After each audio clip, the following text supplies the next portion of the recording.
முதலமைச்சர் மருத்துவ காப்பீட்டுத் தொகை 5 லட்சத்தில் இருந்து 25 லட்சமாக உயர்த்தப்படும் என்று முதலமைச்சர் ஜோசப் விஜய் அறிவித்துள்ளார். சட்டப்பேரவையில் இன்று 110 விதியின் கீழ் புதிய அறிவிப்புகளை முதலமைச்சர் ஜோசப் விஜய் அறிவித்தார். இதன்படி முதலமைச்சர் மருத்துவ காப்பீட்டுத் தொகை 5 லட்சம் ரூபாயில் இருந்து 25 லட்சம் ரூபாயாக உயர்த்தப்படும் என்று முதலமைச்சர் அறிவித்தார்.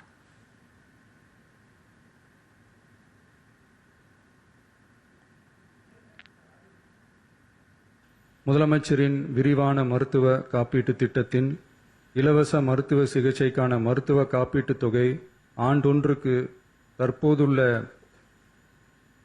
5 லட்சத்திலிருந்து ரூபாய் 25 லட்சமாக உயர்த்தப்படும்.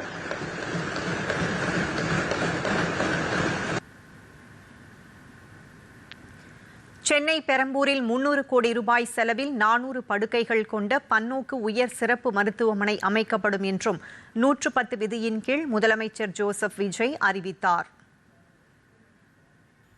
மருத்துவம் மற்றும் மக்கள் நல்வாழ்வு துறையில் சில அறிவிப்புகளை சட்டப்பேரவை விதி 110 கீழ் இன்று வெளியிட விரும்புகிறேன்.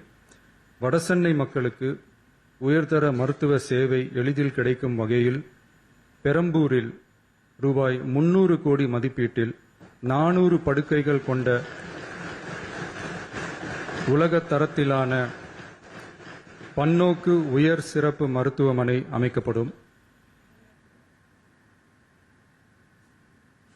7 அரசு மருத்துவக் கல்லூரி மருத்துவமனைகளில் திருநங்கைகளுக்கான அறுவை சிகிச்சை மேற்கொள்ளப்படும் என்றும் முதலமைச்சரின் புற்றுநோய் பராமரிப்பு திட்டம் மேம்படுத்தப்படும் என்றும் முதலமைச்சர் அறிவித்தார். சென்னை ராஜீவ்காந்தி அரசு மருத்துவமனையில் 470 கோடி ரூபாய் செலவில் புற்றுநோய் சிகிச்சை மையம் அமைக்கப்படும் என்றும் 5 மருத்துவமனைகளில் மண்டல புற்றுநோய் மையங்கள் தொடங்கப்படும் என்றும் முதலமைச்சர் அறிவித்தார்.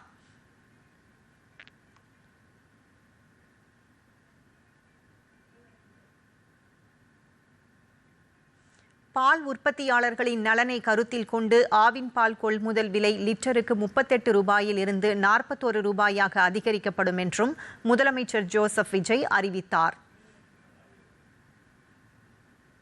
தொடக்க பால் உற்பத்தியாளர்கள் கூட்டுறவு சங்கங்களில் பால் வழங்கும் 3,16,000த்திற்கு மேலான பால் உற்பத்தியாளர்கள் பயனடையும் வகையில் பால் கொள்முதல் விலையை லிட்டர் ஒன்றுக்கு கூட்டுறவு சங்கம் மூலமாக 1 ரூபாய் உயர்த்தவும், மேலும் அரசு ஊக்கத்தொகை 3 ரூபாயிலிருந்து 5 ரூபாயாக உயர்த்தவும் ஆக மொத்தம்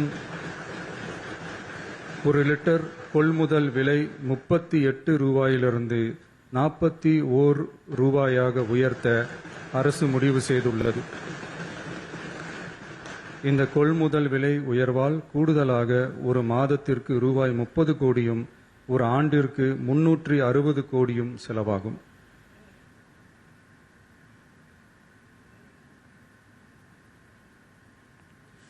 அனைத்து சட்டமன்ற உறுப்பினர்களுக்கும் அரசு சார்பில் கார் வழங்கப்படும் என்றும் 110 விதியின் கீழ் முதலமைச்சர் ஜோசப் விஜய் அறிவித்தார்.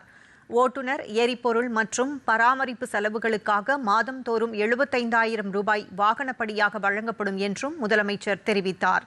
சட்டமன்ற உறுப்பினர்கள் தங்களின் அலுவலக பணிகளுக்கு ஒரு உதவியாளரை நியமித்துக் கொள்ள மாதம் 25,000 ரூபாய் உதவியாளர் படியாக வழங்கப்படும் என்றும் முதலமைச்சர் ஜோசப் விஜய் அறிவித்தார். சட்டமன்ற உறுப்பினர்களுக்கு அரசு வாங்கி வழங்கும் வாகனத்தை பராமரிக்கும் விதமாக வாகனத்திற்கு ஓட்டுநர், எரிபொருள், வாகன பராமரிப்பு உள்ளிட்ட செலவினங்களுக்காக மாதந்தோறும் ரூபாய் 75,000 வாகனப்படியாகவும், அலுவலக பணிகளில் உதவி செய்ய ஓர் உதவியாளரை நியமித்துக் கொள்ள மாதந்தோறும் ரூபாய் 25,000 உதவியாளர் படியாகவும் வழங்கப்படும். இதற்காக உரிய சட்டத்தில் திருத்தங்கள் மேற்கொண்டு ஆணைகள் வெளியிடப்படும் என்பதையும் தெரிவித்துக் கொள்கிறேன்.